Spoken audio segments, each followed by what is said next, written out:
God kept his promise to Abraham, and Abraham's children had children who went on to have more children and even more children, and his descendants became a great nation known as the Jewish people, God's people. God gave them laws by which to live a good life, and he also gave them prophets to speak to them and guide their ways.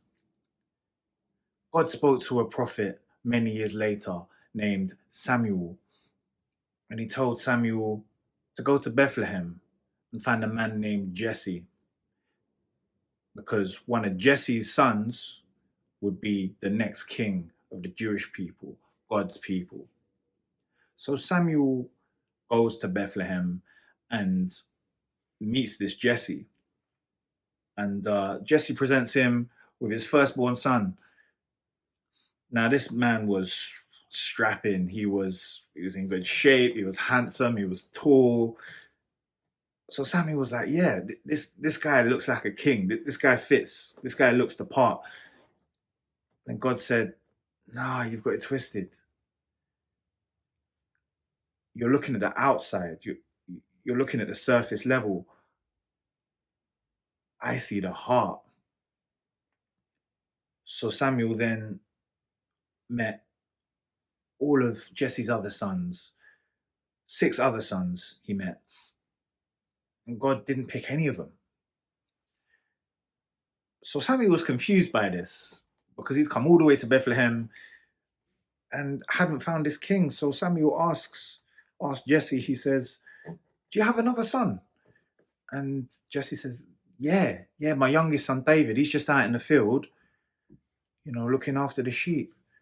So they send for David.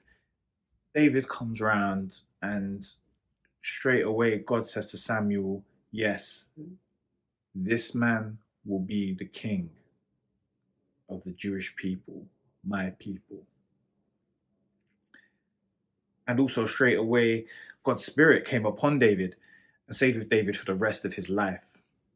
And David became known as a man whose heart was after God's heart, perfectly in line, who cared about the things God cared about. Now, many years into David's reign, another prophet came to him. And this prophet had something like quite mad to say. He said to David, "God says, I chose you when you were out in the fields, watching over the sheep.